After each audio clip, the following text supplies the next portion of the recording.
In this episode, the gang is back together. Destiny calls, and everyone needs to silence their phones when we're recording. Come on. Welcome to Fax Machine.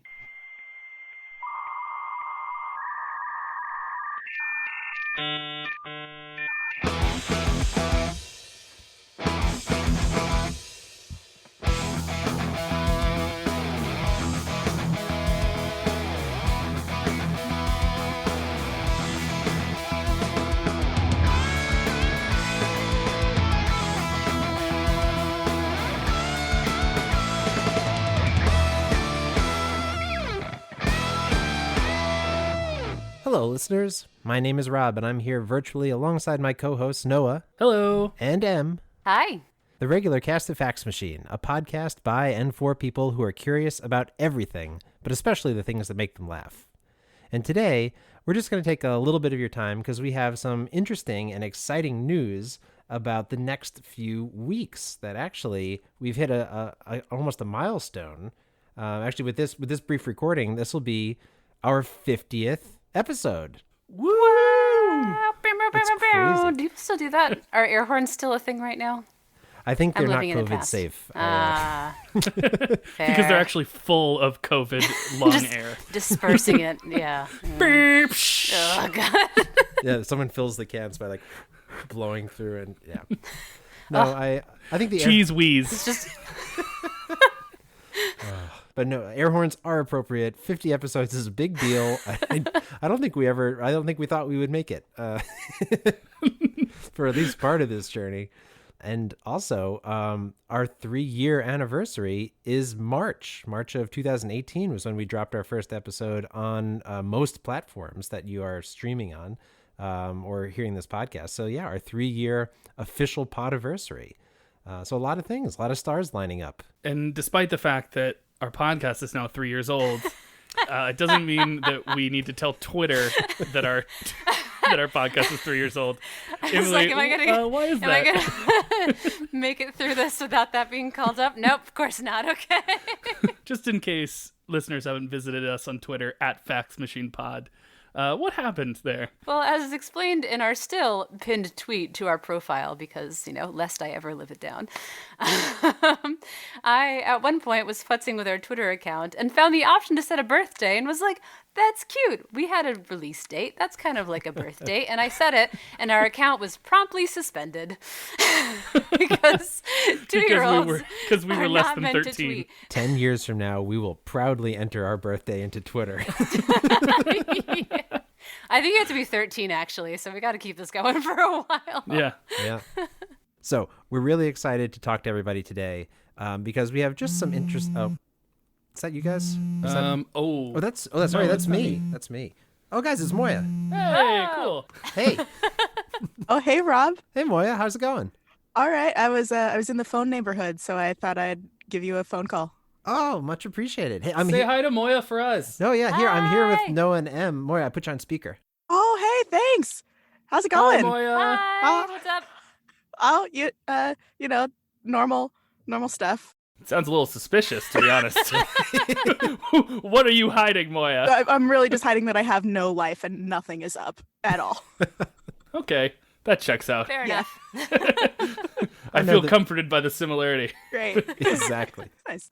So I was calling because I got really excited about Stargate, Rob, and I wanted to share something with you. Oh, yeah, absolutely. Well, we're actually in the middle of recording. Do you want to just tell us here? Oh, what a coinky-dink. Yeah, that'd be great. So, Rob, as you know, because we talk on the phone all the time, Constantly, yeah. I'm really enjoying Stargate SG-1 right now. Like, I am watching it so much it's borderline unhealthy. Yeah. I don't think there's such a thing, but I feel you, yeah. Okay, cool. And I have just been struck by how this is going to sound mean, but like they don't know anywhere near as much about space as we know these days. And I just wanted to share with you that since the show was first premiered, since it first aired in 1997, we have mapped more than 1,000 times more of the Milky Way galaxy than they had mapped when they first started the show. Wow. Wow. Wow. Does that mean they only go to the parts they know about? No, it's actually really interesting because they go all over the galaxy and they even leave the galaxy sometimes. But when they first started using the Stargate, they couldn't actually connect to any other Stargates because none of the addresses they tried worked. And they've realized that was because of stellar drift. The stars themselves, and therefore the planets around them, had moved since the Stargate system was constructed. And so they needed to account for that motion, which means they did a lot of really cool astrophysics to get the Stargate working. But if the Stargate program started now, they would be able to use even cooler and more accurate astrophysics to get the Stargate working. Wow. Yeah. That's amazing. So you said it was 1997, and so it's been like 23 years, and we've done how many times more?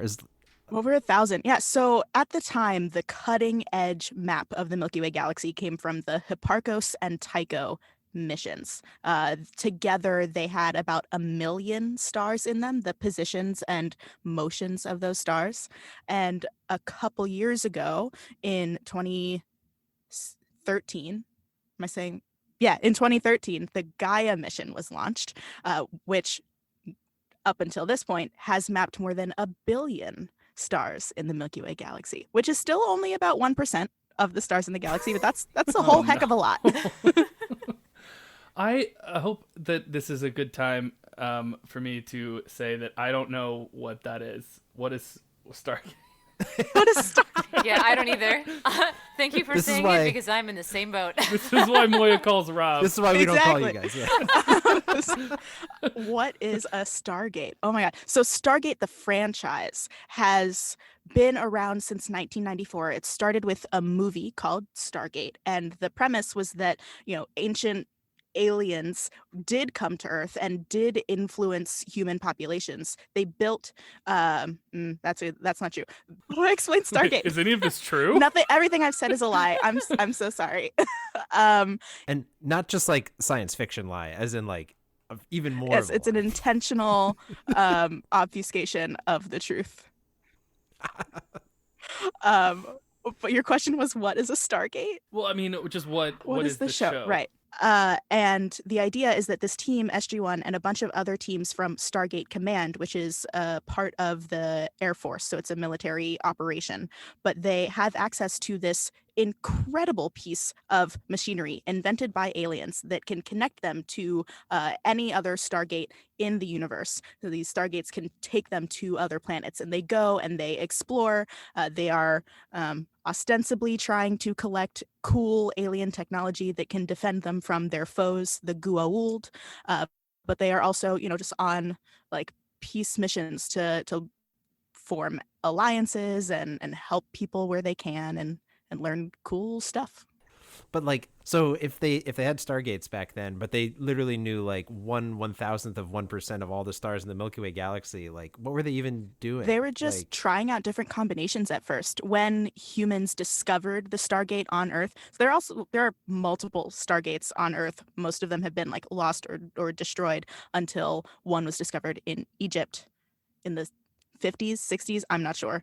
But they had to figure out how to make it work, and then they just tried a bunch of different combinations of symbols which act as like coordinate systems or like a phone number, so they could reach these other planets. It's like if you just found a phone buried in Egypt and you picked it up and you had no phone lines, there were no antennas, there was no system, and you constructed your own, and then you just tried a bunch of different phone numbers until you found something on the other line.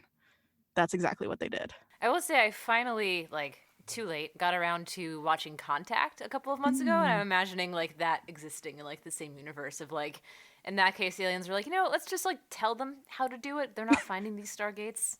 Admittedly, loved it so much. Matthew McConaughey did not belong there. But the whole rest of it, 100% highly recommend. But dug that, would probably dig Stargate, too. I think you would. I'm a little worried about movies like Contact in the COVID era. I don't want to be having close encounters of any kind. Well, I think alien messages beamed from outer space would be considered socially distant communication. So yeah. It should be okay. Yeah, you'd probably love the sequel though, Contact Tracing. Oh, love it. So what do you think would have happened if they had... okay, so I guess they tried to use the Stargates before they recalibrated them, right? And they just didn't work. Like they just walked into like a brick wall, or like would they have just popped out in The space? Stargate just wouldn't open. It wouldn't connect. Oh, Yeah. right. So then once they were able to account for the drift, they had. This is getting deeper into Stargate lore, but they had to go to a planet first. They were able to connect with one planet. They did that in the movie, so that was like starting in the canon. They had to be able to go to one planet. On that planet, they found a list of a bunch of coordinates for other planets that the Stargate could take them to, but none of those worked because of the drift. So then they had to do the math and the science to figure out how to account for that drift. And they did it fine enough in 1997 when the show started. But if they were doing that now, first of all, they'd have better computers, so the calculations would be a lot faster.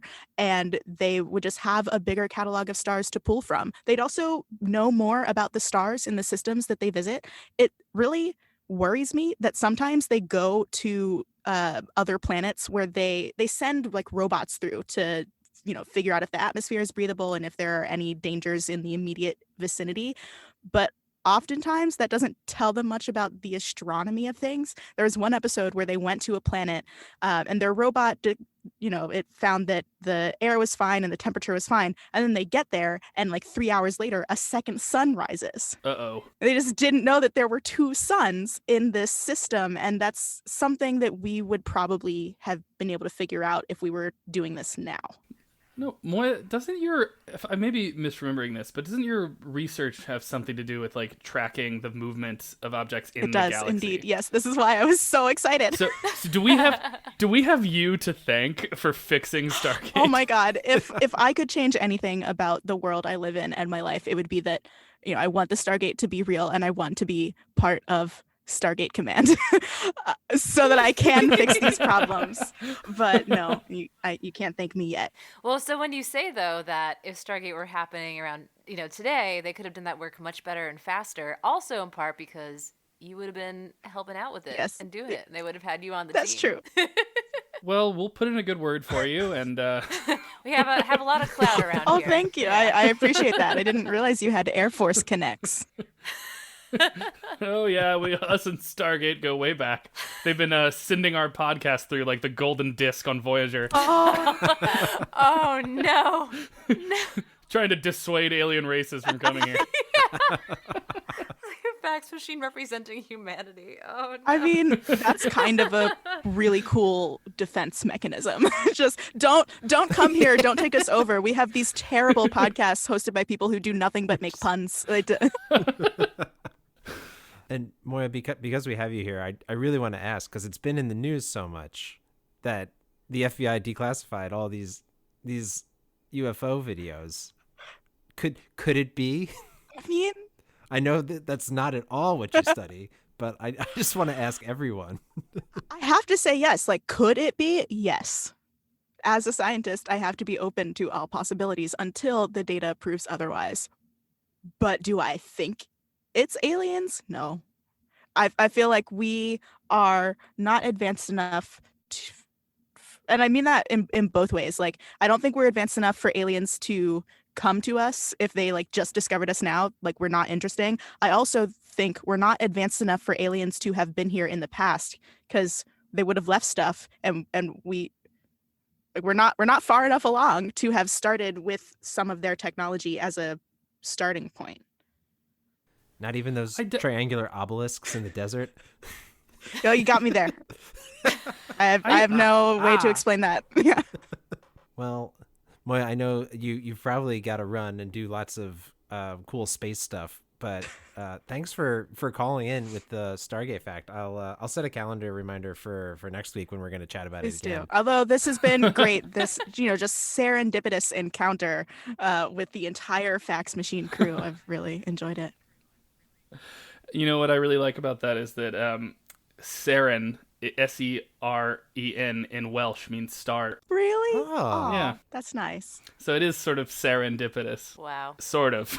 That's poetic. That makes me happy. There's one listener out there who's so happy right now. Who's just like, at last. You're one listener who just wants way more Welsh content. Yeah. Oh, it's coming. I didn't complete the Duolingo Welsh course not to talk about it on my podcast. Thanks so much, Moiya, for calling, but we got to get back to recording this just quick episode we're doing. Yeah. So we appreciate the call, and we'll be in touch. Okay, yeah, I'm sorry for interrupting, but thanks for We're indulging not sorry. me. All right, Please I'll do talk it to you soon. anytime. Sounds See good. you. Bye. Bye. Bye. Okay, so this has been really fun, but we do want to get to this kind of interesting... Rob, I'm so sorry. You're literally not going to believe this, but I've been distracted by my phone Wait, who? What's happening? in the middle of recording. I am getting a call right now. Can I answer it? It's Anthony, actually. Oh, I guess so. Do you mind if I... sorry. Anyway, hold on. Let me just pick this up. Sure. Hey, Anthony. Noah, how you doing? Good, man. We're just actually recording right now. How you doing? Oh, good. I was calling to actually see how the audio equipment's going. Oh, well, sometimes we can't hear Emily, and then sometimes she laughs very loud. And then it's all you can hear. And I have You're on two speaker, modes. by the way. Hello. What's up, Anthony? Robert, how are you now? Living the dream. Attaboy. That was authentic Okay, well, as it sounds fuck. like the audio's working. All right, well, it's been great to hear from you. I mean, unless you have anything else to say, I guess, you know. That was so sweet of you to check in. Do you want a fact? I have been storing facts for you guys. Always. Oh, yeah, totally. I mean, we weren't really doing facts today, but I guess, yeah, if you have a good one. The fax machinists were not doing facts. Closed just- down for business. I mean, But okay, we'll fine, open go. up shop just for you. Yeah, go ahead. What we got? all right. Let's hear this. So what I learned this week, narwhals, like, whales with unicorn horns, basically. Oh, yeah. Yeah. Okay, Right. so that horn is not a horn at all. It is actually a tooth. It is a single canine tooth that just has burst from their mouth. It's actually only on one side, too. It's their left tooth. And it just Oh. Wow. it bursts through the mouth and can grow. Wait, it straight- bursts through the mouth. You're talking no, like... that's how your teeth normal. come through. I know, but that's normal tooth stuff. But you're talking about, like, it comes out of its head. Well, I mean, sort of. It's like it comes out of its head, but its mouth is also on its head. It's coming out of its Okay, mouth. So hold on. that's a good point, well made. But you know what I mean.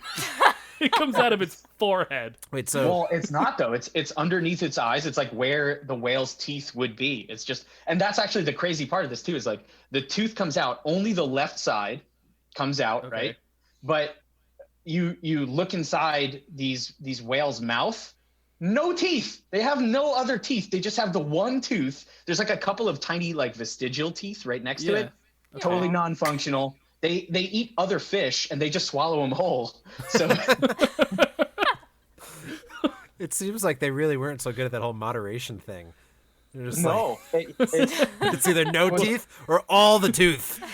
Well, they were left with they had only so much like enamel, and they put it all into one tooth.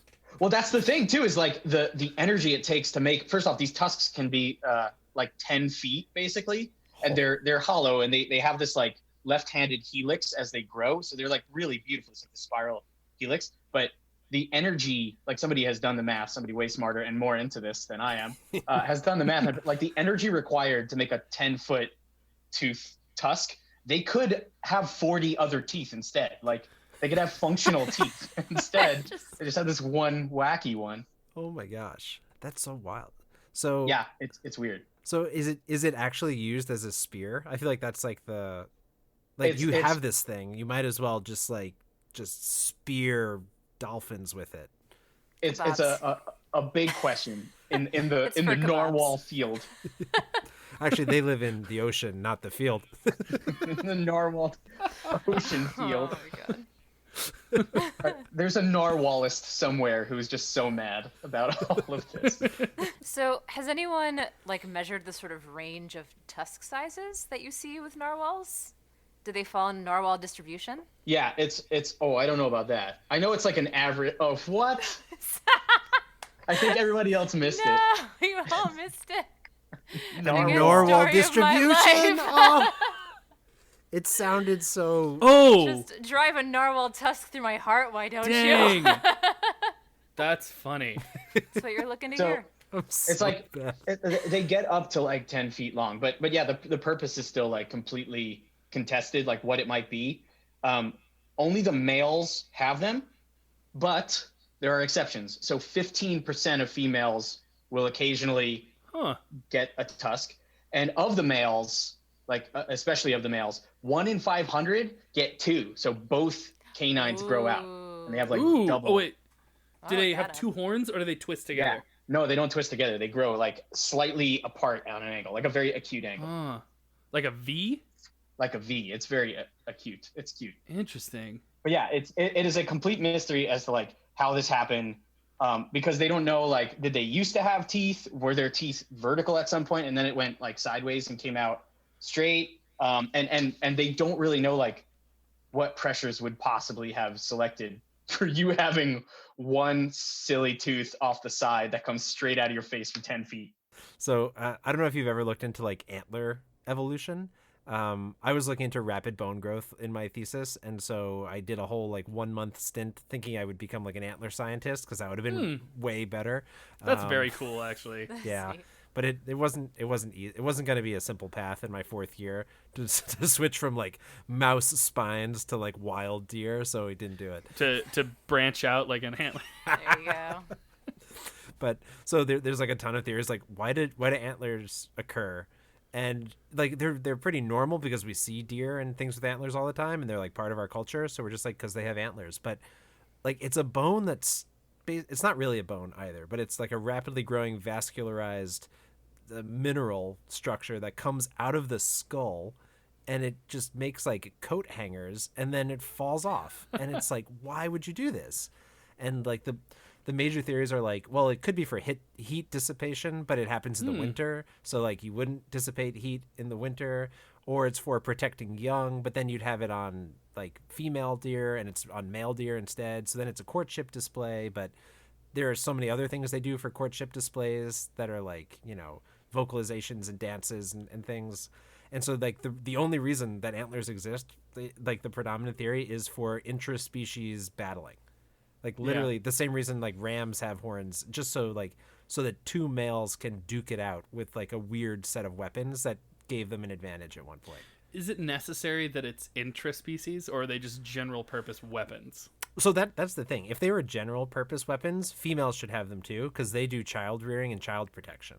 And like deer don't hunt food, but they would only defend basically. Yeah, those are good points, because the deer is an interesting like kind of parallel to this, right? So there's been like a lot of proposed uses for like what possibly would have selected for this one tooth in narwhals, and it's been proposed as a weapon, or that they could use it to like break breathing holes in the ice when the sea freezes over, because they do need to breathe. They're mammals. Yeah, they're right? Arctic fellas. And I don't mostly, think the hole they would make is big enough. Well, so they like even somebody else has done math with that too, that like the 10 feet is enough for them to like carve out a whole. Like I was thinking maybe they would just align their blowhole to the to the hole they make with their tusks. It's literally And just stay there. it's the whale equivalent of like Capri Sun, and they're just like, oh, it's frozen, but I gotta get it out. Oh my god, I would not want to be like the one person like walking over the sea ice at that point where like this tusk just like comes flying Oh through. my god. But wait, so the idea is they like saw like a Not section really of ice saw. out? I think it's much more crude. They probably are just like breaking it up and just like they get a big enough diameter that when they kind of like crest over the water, they can breathe. But Okay. Yeah, it could be also like a little bit like it's like the hokey pokey, literally. Like you stick your left tooth in and shake it all about. You do the hokey pokey and you break up all the ice. That's what it's all about. Also, I just have to mention, Em, that when you said sawing, I pictured the Wile E. Coyote scenario. Yes, where there's exactly. like a tusk sawing a circle around, and then all the rest of the ice falls, and the circle stays perfectly still. Yeah, no, just Looney Tunes were running through my mind that entire time. It's like, this is. it does mostly seem like it ended up that most scientists think it's a secondary sex trait that was selected for, because we know that they don't need it because the females don't have it, right? So it's not required by any means for narwhals to have this. So they kind of land on that, but they did think narwhals do this thing called tusking, where the males kind of like come up and just like I don't know, like kind of grind tusks against each other. And for a while they thought that was like what the deers do, right? Is like a hierarchical like yeah, my tusk is bigger than yours, Yeah. bro. Like, I you got better- a you better make tusk your to place." grind. Yeah. Yeah, but it ends up that these tusks are like heavily innervated, and they think that they're actually Ooh. they actually have tons of like receptors, so they know they're getting information from the environment through them, and they think they might be communicating by like tusking like that. It might actually be That is a friendly thing. fascinating. Wow. Yeah, super cool, Oh, that's super very weird. cool. We've mentioned before in an episode where unicorns were the topic of the episode. Oh yeah. Well, I Oh, mean, yeah. they were involved. That A classic. that the sort of what was peddled, especially in medieval times, as a unicorn horn was just narwhal tusks, right? Oh, yeah. And we also mentioned that the throne of Denmark, like Right. the king Yeah. or queen's chair, is fascinating. It's so cool to look at. It is completely made of narwhal tusks. It's basically sort of a boxier version of like the Game of Thrones like throne, the one with all the swords, but it's just narwhal tusks. It does, it looks a little different, but it's very, very cool.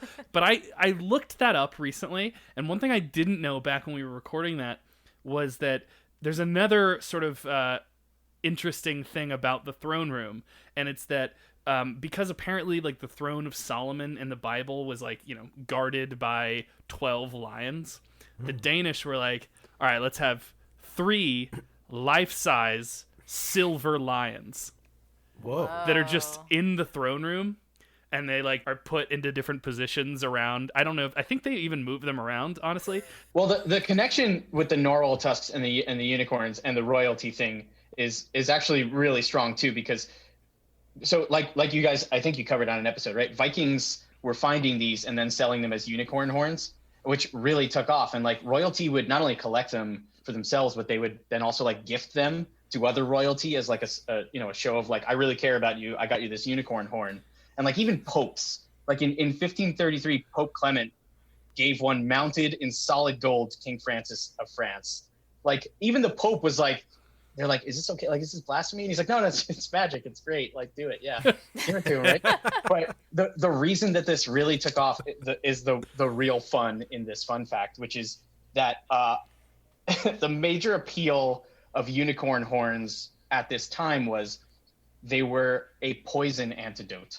Mm-hmm. So Yeah. the thought was unicorns are magical, and so their horns must also be magical. And then this was confirmed scientifically in 1577 when British explorer Martin Frobisher, he brought back a 6-foot sea unicorn, he called it, tusk. He brought it home and he tested its medical abilities. So what he did was he remember these tusks are hollow, so he filled it with spiders and all the spiders died. So he was like, yeah, this will neutralize poison. Tell everyone. 1 for 1. Nice. Yeah, and he gave it to Queen Elizabeth I as like, this is gonna keep you safe from poison. So like the royalty were like drinking out of them. And I feel like if I were Queen Elizabeth and I was given part of a dead animal's body filled with spiders, my reaction wouldn't Dead be, let me spiders. drink out of it. Okay, lots of dead animals. My reaction would be, man. gross. Literally off with Frobisher's head immediately. You would think so, but they actually just like completely rejected reality. So like Elizabeth I had that around, and then her successor, King James I, he was like, you know what? I feel like we should be a little more serious, like a little more rigorous about the way we test these things. So he poisoned one of his servants and then gave him some of like the powdered like ground up unicorn horn, and the servant died. So he was like, clearly this is not a real unicorn horn. And they all lived happily ever after. And that is science. That's how it goes. Well, that was kind of a fun detour. Thanks, Anthony, for spearheading that sharing of an excellent fact. It was my pleasure. Oh my god, that's so good. It's been like 20 minutes. I was like, I gotta say it. That's great. It was nice chatting, guys. Likewise. Thank you so much, Anthony. Yeah, thanks. Bye. see you later.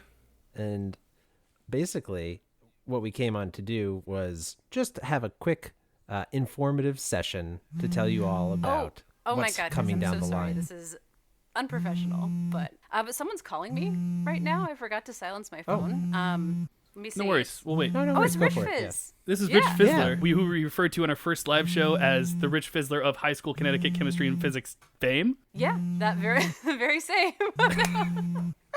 The very same. Hey, Rich, what's up? Hey, Em, how are you guys? So excited to talk to you guys. Your 50th episode. How did you know about that? We were just talking about What a that. crazy coincidence. I've been counting. I've been sitting in my room, my COVID cellar, and marking in blood, the number of episodes that I've listened to. And yeah, so I've got all these lines and scratches on the wall.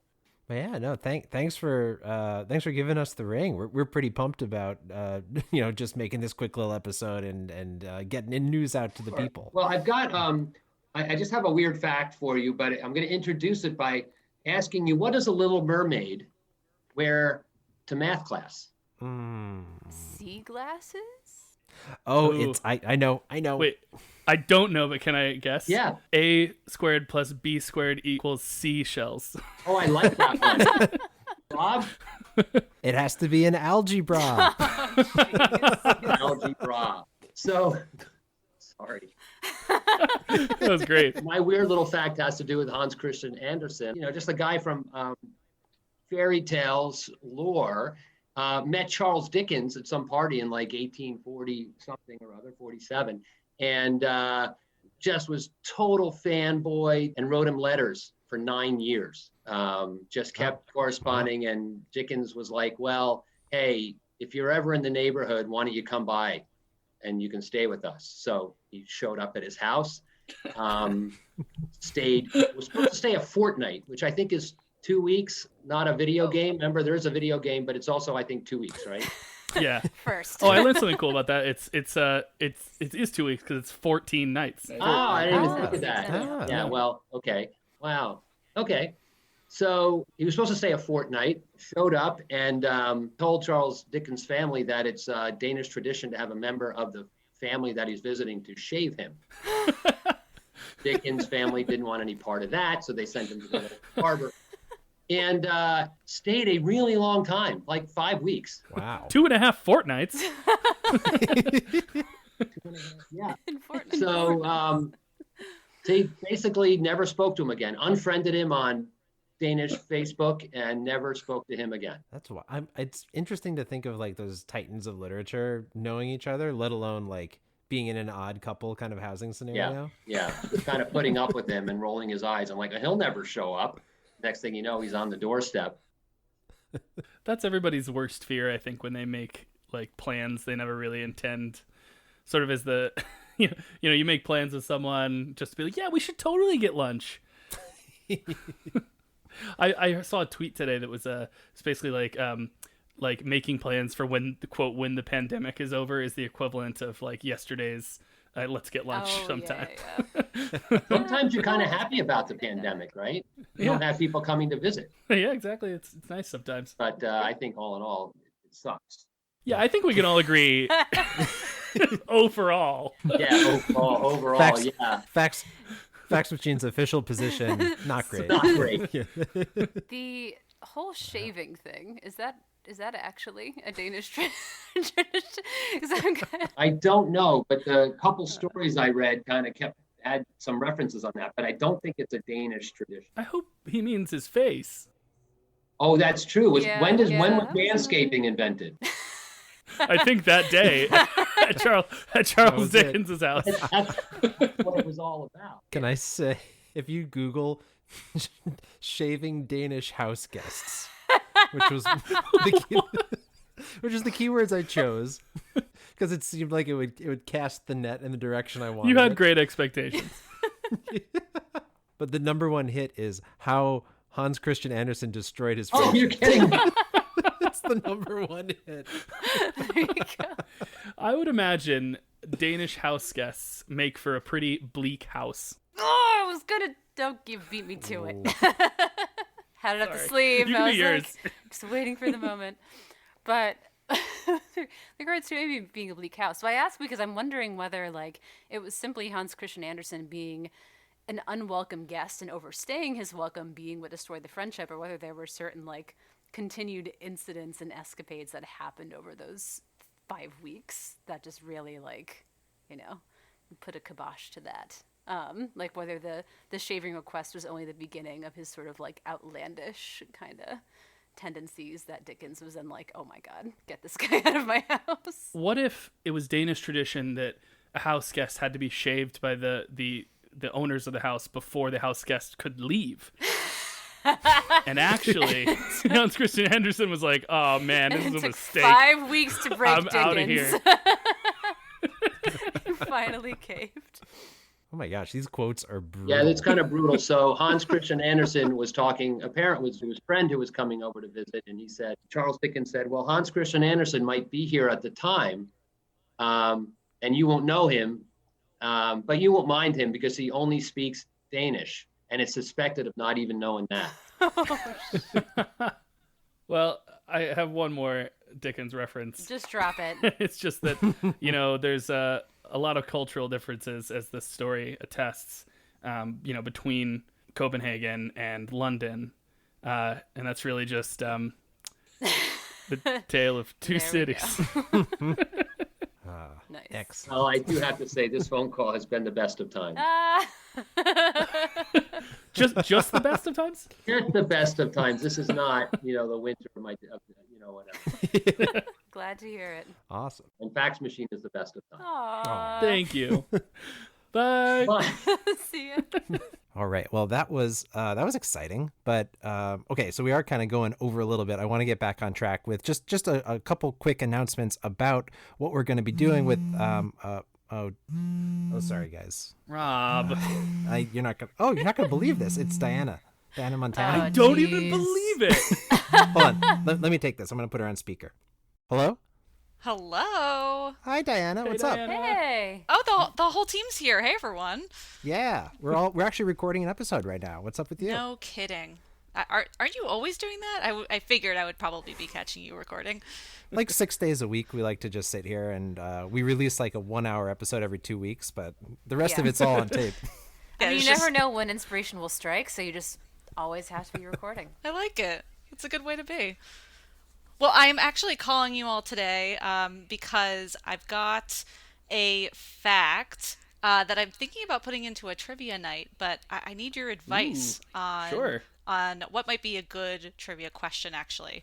So I've got 3 ways, or rather, I've got 3 possible origins for the word 11. I don't know if you've ever thought much about the word 11, but it's weird. It's from that show Stranger Things, right? Yeah, that's the first recorded instance of the word 11. No, but if you think about the word 11 and even 12. Sorry, can I do a stupid one real quick? Isn't that in the Bible you're supposed to eat leavened bread? Oh, no. We went back for that. Good. All right, all jokes aside, the word 11 is weird, right? It's just we count up to 10, that all makes sense, and then 13, 14, 15 follow a pattern, and then even 20, right? Like 20, 30, 40, all the 10s follow a normal pattern, and then you think back to 11 and you're like, what in the world happened there? Why not 1 teen? Why not 2 teen? What happened to get us to 11? So I have written basically 2 lies and a truth. Is that how it goes? Is that the game? That's a game. This game. It's this game. And so one of them is true of what we think the origin of the word 11 is, and the other are ones that I made up. So I want you all actually to take this test to see if it's a good trivia question for me. Oh yeah. Okay. You ready? Let's do it. Always. All right, so one of the possible origins of the word 11 is that it is from the Old English endleophon. My Old English is a little rusty, so excuse me for the pronunciation, which essentially just means 1 left. That's it. Huh. All right, so that's the first option. Okay. The second option is that it's actually from elevenses, which is, as we all know, a light refreshment taken at about 11 a.m. But you might not know that also it comes from the phrase 11 years, which is a traditional bread that is served at elevenses. Wait, is that related to like the word leaven? Kind of, I think. I think that's kind of where it comes from, yeah. So, was I not completely right? I'm going to breeze we'll right see. past that, yeah. And go to the third option. So the third possible option for the origin of the word 11 is that it comes from Roman numerals, so XI, which in Greek sounds like xi iota. So it kind of does what languages do, right? And it kind of eventually gets to 11. I'm not a linguist, so I don't know exactly how it happened, but Greek's very old. It's been around for many thousands of years. And so eventually English people just took it and said, good enough. So those are the three options. So again, it is an Old English word for one left. It is from elevenses, a light refreshment, or rather a light refreshment taken around 11 a.m., or Roman numerals XI in the Greek sort of way that words evolve. What do you think? Wow. I love the idea of like one language using letters that's another language's numbers, and they see a number and trying to pronounce it just in general. Well, I have a whole another fact about why the Jesus fish thing came around. Oh, yeah. That's a whole other thing. I could talk about that later. But anyway, yes, continue. I think that it is I think it's the first one, and I think I know why. All right. Yeah, that's my Emily, that's my what do you vote. think? I'm a very strong subscriber to the mode of trivia wherein you pick the answer that you most want to be true, so I'm saying the second one. Love it. Okay, well then I guess I'll take the third one, because languages do morph and change a lot. All right, well, we have three versions of the word 11, which we have evenly picked one. I didn't even mean for you all to. We've all but staked our claims. yeah. One thing we know how to do is build dramatic tension in trivia. Yes. Everyone's lining up behind their favorite host now. What's the prize, Diana? What do we win? You Another win tote my bag? respect. You can name my other plant, which is Oh yeah. which is the trivia. I was like literally just talking at trivia last night for Science Friday, and I was like, I don't know, you can name this plant if you win, because I didn't have a prize. The prize was just going to be, props. Glory. Yeah. And I was like, I don't know, you can name my plant. I have so many of them, they don't have names. I actually, 4 of my plants have names, and that's because they all came from my friend Kate when she moved. And so that's Kate 1, that's Kate 2, that one's Kate 3, and Kate 4 is over in the living room. But That's very Little Shop of Horrors of you. Audrey you. number 2. Yeah. I think it'd be kind of cool as if like for people that continually come to like each time, if you have this many plants, you like name the plant, and then maybe you have them like behind you or something with like the name from each one. That'd be kind of cool. yeah. Really puts a lot of pressure on you to take care of those plants. Yeah.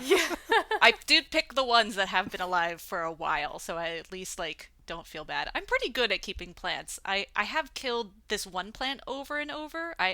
It's doing okay right now because I gave it a different light and more water, but yeah, no, I'm pretty good at it. I'm not great, but yeah, I'll do my best with this one. That's a good point. Okay, let's do the answers. Great. Okay. So we've got one person in each camp, and a tiny drum roll, please.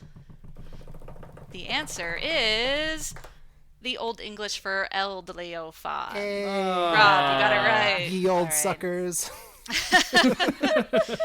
So this follows a similar path for 12 too, actually. So the Old English for 12 is 2 left, and essentially it's like if you had 10 of a thing, and then the extra 1 is 1 left, and that's basically it. Like that's kind of how 11 came up. We needed words for 1 through 10.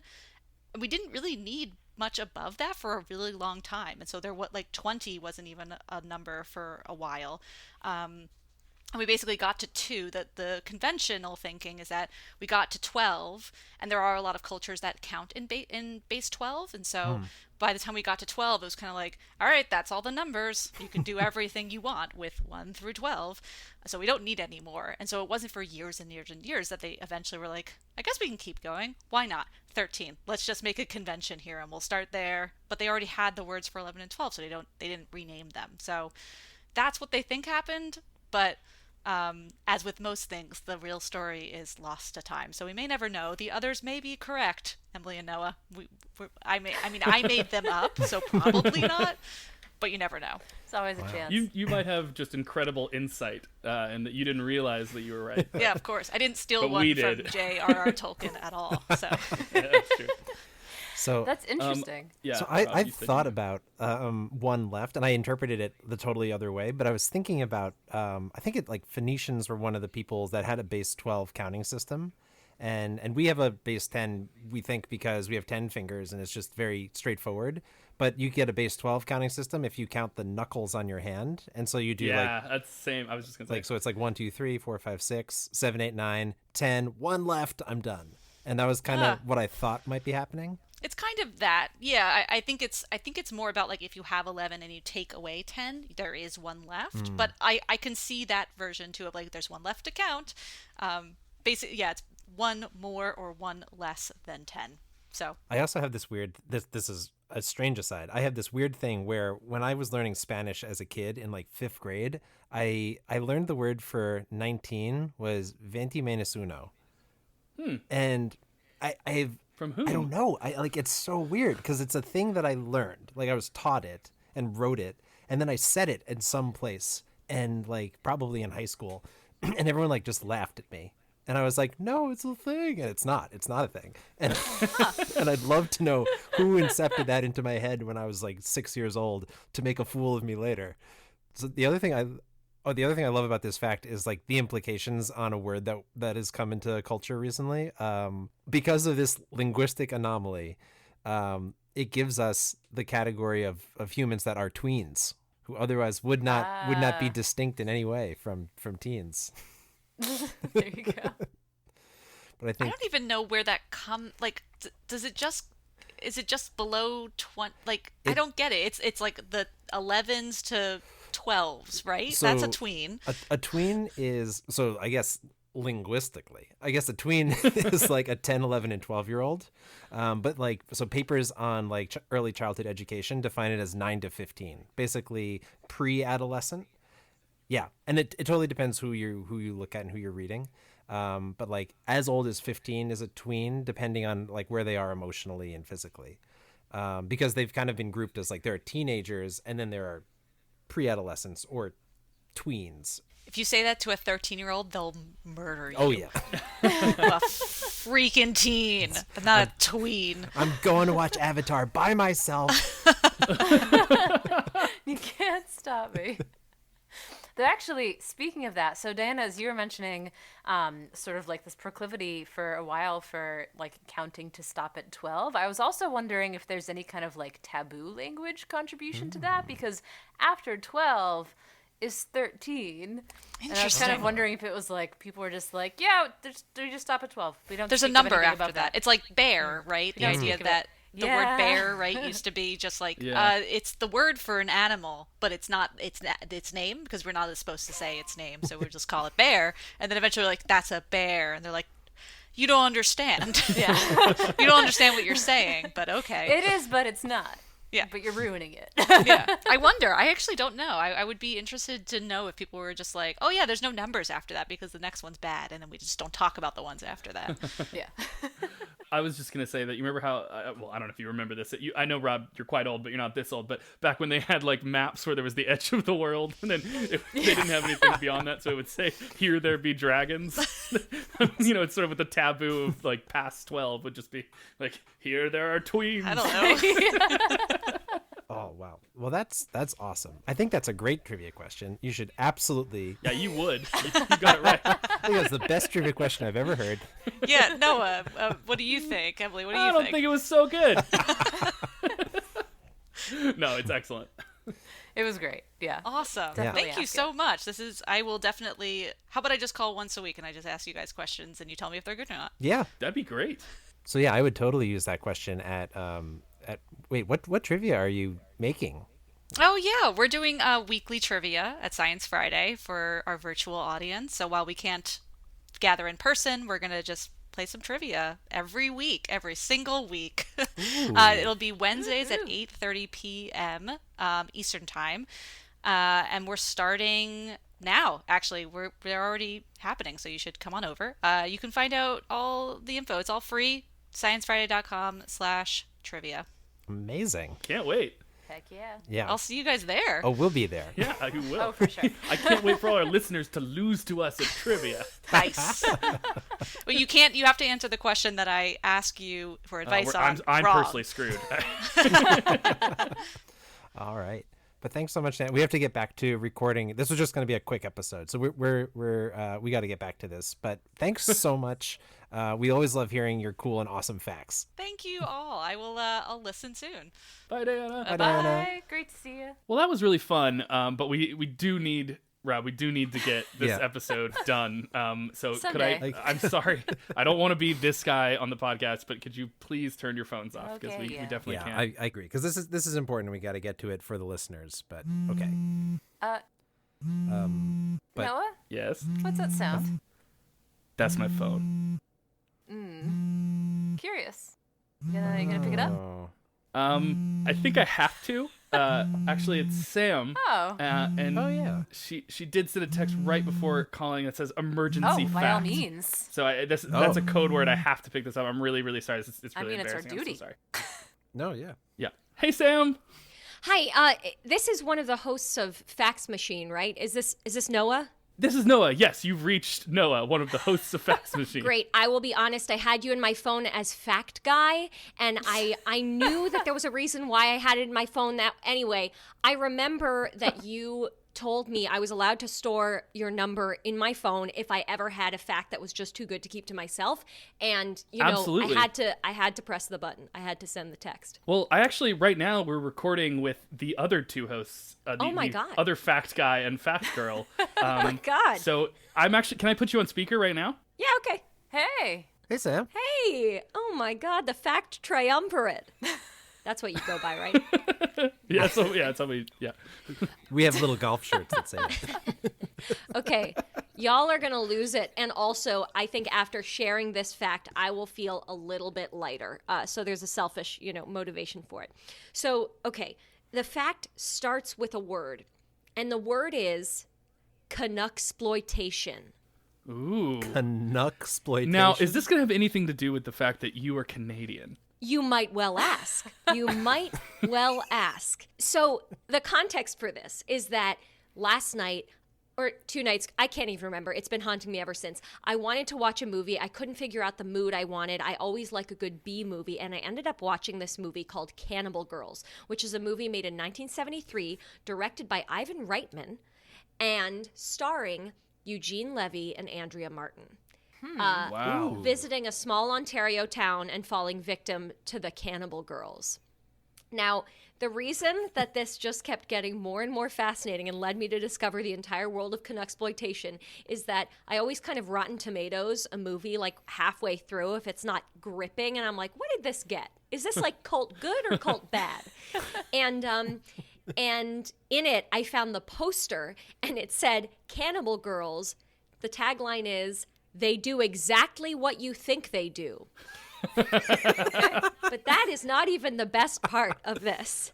The other thing that it said on the poster was, the buzzer sound tells you when to shut your eyes. And I was like, hold the phone. So That's pretty polite. Like in a Canadian horror movie, they're like so polite as to tell you when it's time if you look away if you don't want to see this. That's exactly right. And so I looked it up, and sure enough, when the movie was released, they I forget who it was, the production company, and I could explain like the era it was produced in, but wanted to add this gimmick to make sure it like sold out in box offices. And so they added this bell, this buzzer that, by the way, I listened to it in the trailer, and it's like the most jarring sound in the world. It sounds like a rusty, like apple corer, like going around. It's awful. So is it basically like that's when some people are about to be like cannibalized? Yes, and it wasn't in the edition that I saw, like it didn't have the bell, but in the trailer what happens is something's about to happen, and then someone screams, and then you hear the awful rusty sound, and then the screen goes like as if it's like a film negative, it's like red and blue or something. And presumably then the gore starts. But then a ding at the ends is supposed to let you know when the violence is done so you can open your eyes again. Oh my God. So this was the film that led me down this rabbit hole to discover that there is an entire genre of Canadian cult horror, or like B movies ranging from thriller to horror to kind of smut, known as Canucksploitation. And it's referred to like casually as Canucksploitation, but in a more formal sense, it's referred to as the tax shelter era, because the only reason these movies were produced, by the way, stop me if I'm giving you too many facts. No. There's never such too many facts. It's just all part of this one big fact. So the tax shelter era was this time when the Canadian government elevated the capital cost allowance, like tax credit. So if you invested in one of these movies, you could deduct 100% of your investment from your taxes. Wow. So it launched this era of terrible Canadian film. Maybe this is what it is, to your question about why wasn't it Blumhouse. To meet the capital cost allowance, it had to be 75 minutes long at a minimum, but it also had to use 75% Canadian production crews and be 75% shot in Canada. So I wonder if it wasn't the result of like the scrappy approach to filmmaking and the urge to like get it out there within the fiscal year. Well, that's definitely a good way, even if they're shit, it's a good way to build up the industry.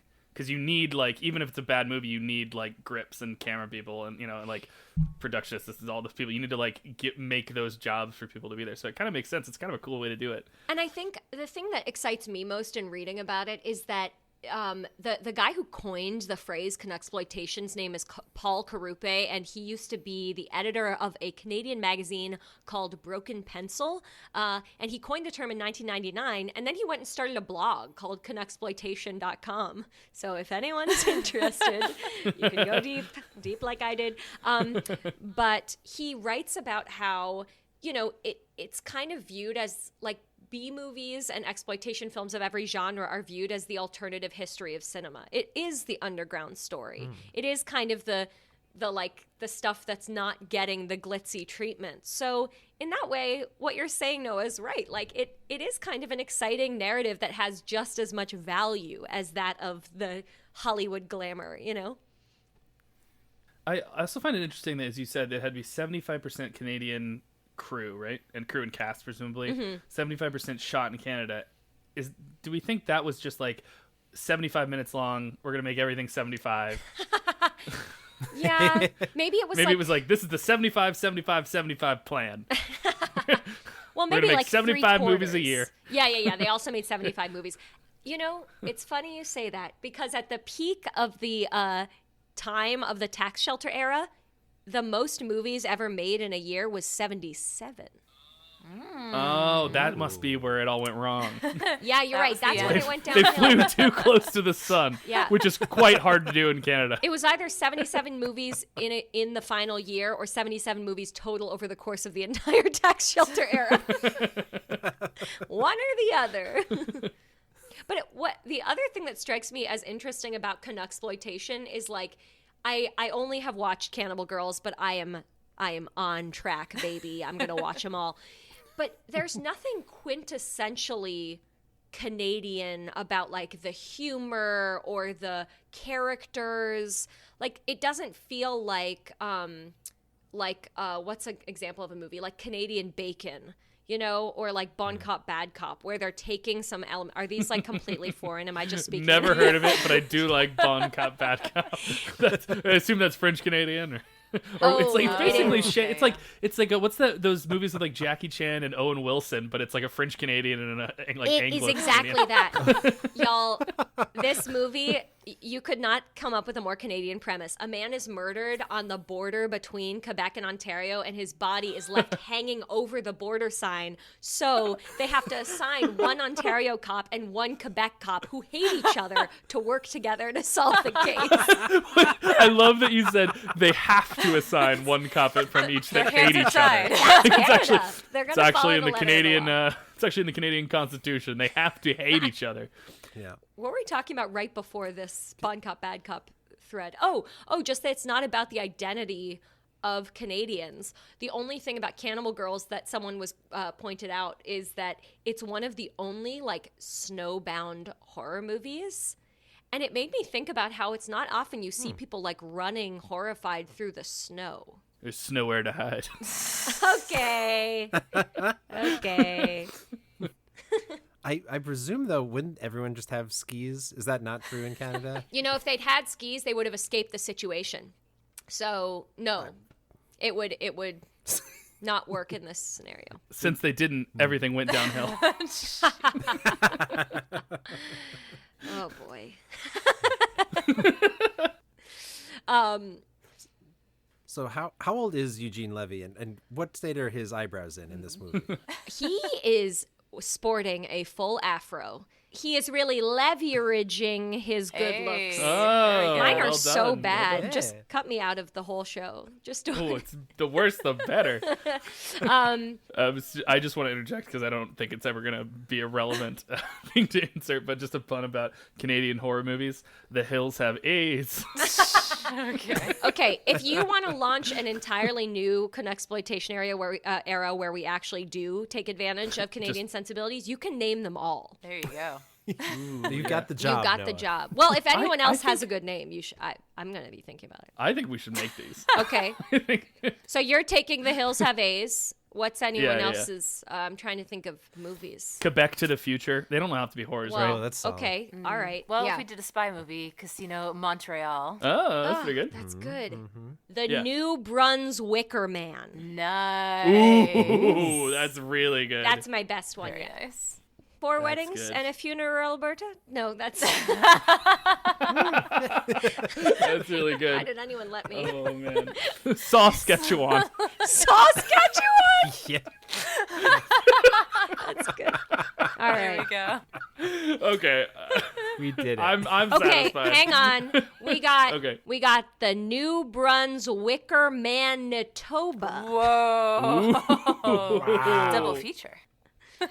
Yeah, it's a double That's- feature. That's really good. That's going to the trivia next week. That's easily over 75 minutes. But I wanted to go back very briefly to the Conexploitation thing and say one more note yeah. about my fascination with, like, 2 things. One, the way that I don't know if all films are like this, because I feel like I'm discovering, like, the genre of B-movies in, like, a very real way through the lens of Conexploitation, but are all the trailers just, like, very literal? Do they all say things like these trailers for the Conexploitation movies where it's like, it's things like, remember to make sure that audiences are not uncomfortable when you hear this sound, insert buzzer, close your eyes to avoid seeing items that are, scenes that are too erotic or grotesque. And it's like, why? Okay. And they say it twice in the trailer. They say that twice. In both English and French. Surprisingly not French.